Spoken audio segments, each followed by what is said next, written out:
Assalamualaikum warahmatullahi wabarakatuh. Halo anak-anakku semua. Bagaimana kabar kalian hari ini? Semoga kalian selalu dalam keadaan sehat ya. Nah, masih bertemu dengan Bu Mami ya. Kali ini kita melanjutkan materi tema 2, subtema 2, pembelajaran keempat. Mari kita mulai. Pada pembelajaran sebelumnya, kita sudah membahas atau mempelajari tentang perjuangan bangsa Indonesia dalam mempertahankan kemerdekaan Indonesia dengan melalui pertempuran-pertempuran. Nah, kali ini tahukah kamu bahwa para pahlawan juga bersatu dan bekerja sama melalui cara diplomasi dengan tujuan untuk mendapatkan pengakuan kedaulatan kemerdekaan bangsa kita. Nah, ayo kita baca anak-anak.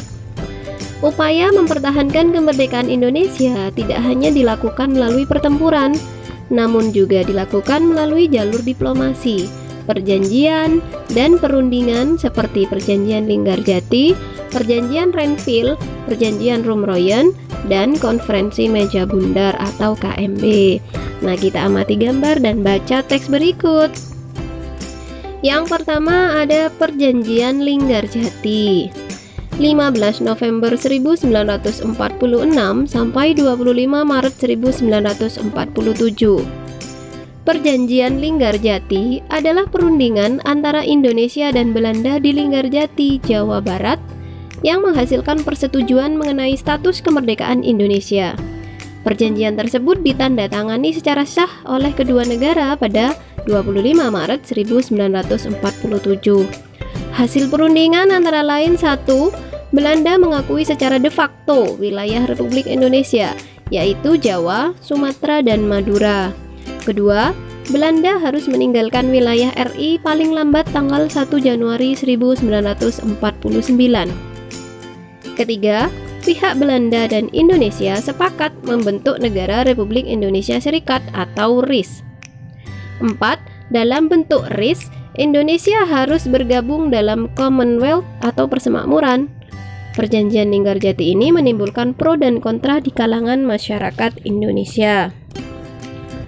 Pelanggaran perjanjian. Pelaksanaan hasil perundingan ini tidak berjalan mulus. Pada tanggal 20 Juli 1947, Gubernur Jenderal H.J. Van Mook akhirnya menyatakan bahwa Belanda tidak terikat lagi dengan perjanjian ini. Pada tanggal 21 Juli 1947, meletuslah agresi militer Belanda ke-1. Selanjutnya ada Perjanjian Renville. 8 Desember 1947 sampai 17 Januari 1948. Perjanjian ini dilakukan antara Indonesia dan Belanda. Perjanjian ini ditandatangani pada tanggal 17 Januari 1948 di atas kapal perang Amerika Serikat USS Renville yang berlabuh di Pelabuhan Tanjung Priok, Jakarta. Perundingan dimulai pada tanggal 8 Desember 1947. Perundingan ini ditengahi oleh Komisi Tiga Negara atau KTN, yaitu Amerika Serikat, Australia, dan Belgia. Delegasi Indonesia dipimpin oleh Amir Syarifuddin. Delegasi Kerajaan Belanda dipimpin oleh R. Abdul Qadir Wijoyo Atmojo. Hasil perundingannya: 1. Belanda hanya mengakui Jawa Tengah, Yogyakarta, dan Sumatera sebagai bagian wilayah Republik Indonesia. 2. Disetujuinya sebuah garis yang memisahkan wilayah Indonesia dan daerah pendudukan Belanda. 3. TNI harus ditarik mundur dari daerah-daerah kantongnya di wilayah pendudukan di Jawa Barat dan Jawa Timur. Selanjutnya, Perjanjian Rumroyen. 14 April 1949 sampai 7 Mei 1949. Perjanjian ini dimulai pada tanggal 14 April 1949 dan ditandatangani pada tanggal 7 Mei 1949 di Hotel Des Indes, Jakarta. Nama perjanjian ini diambil dari kedua pemimpin delegasi, Muhammad Rom dan Herman van Rooyen. Tujuan perjanjian ini adalah untuk menyelesaikan beberapa masalah mengenai kemerdekaan Indonesia sebelum KMB di Den Haag. Hasil pertemuannya: 1. Angkatan Bersenjata Indonesia akan menghentikan semua aktivitas gerilya. Pemerintah Republik Indonesia akan menghadiri KMB. 2. Pemerintah Republik Indonesia dikembalikan ke Yogyakarta. 3. Angkatan Bersenjata Belanda akan menghentikan semua operasi militer dan membebaskan semua tawanan perang. Selanjutnya adalah Konferensi Meja Bundar. Pada tanggal 23 Agustus 1949 sampai 2 November 1949. Hasil dari Konferensi Meja Bundar atau KMB. 1. Belanda mengakui RIS atau RIS sebagai negara merdeka dan berdaulat. 2. Status Irian Barat diselesaikan dalam waktu setahun sesudah pengakuan kedaulatan. 3. Akan dibentuk Uni Indonesia Belanda. 4. RIS mengembalikan hak milik Belanda dan memberikan hak konsesi dan izin baru perusahaan-perusahaan Belanda. 5. Pengambil alihan utang Hindia Belanda oleh Republik Indonesia Serikat. Nah, anak-anak, barusan adalah berbagai perjanjian untuk mempertahankan kemerdekaan Indonesia. Nah, setelah membaca teks barusan, kalian dapat membuat peta pikiran seperti yang pelajaran sebelumnya. Nah, ini ada peta pikiran dari perjanjian-perjanjian tersebut. Yang pertama adalah perjanjian Linggarjati. Nah, ini peta pikiran perjanjian Linggarjati ya. Kalian baca, kalian perhatikan dengan seksama. Kemudian perjanjian Renville. Sama ya, menggunakan kata apa, mengapa, siapa, bagaimana, kapan, dan di mana. Berikutnya perjanjian Roem-Royen. Nah, ini peta pikiran dari perjanjian Roem-Royen, anak-anak.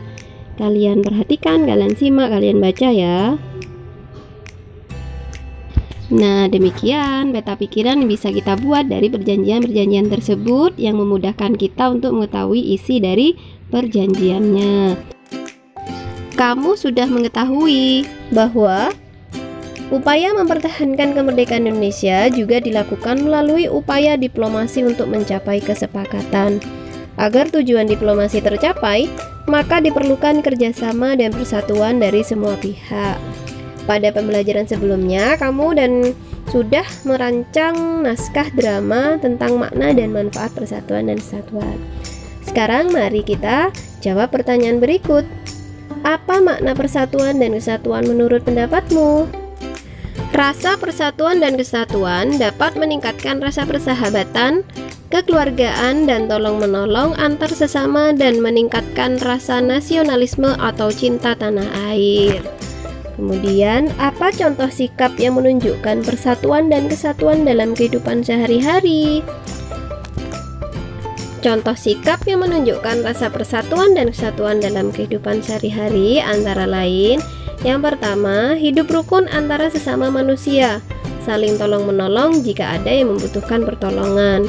Kedua, selalu menyelesaikan masalah dengan musyawarah. Ketiga, ikut serta dalam kegiatan desa seperti gotong royong, kerja bakti, ronda, dan acara desa lainnya. Keempat, menjaga keamanan dan perdamaian di sekitar lingkungan bermasyarakat.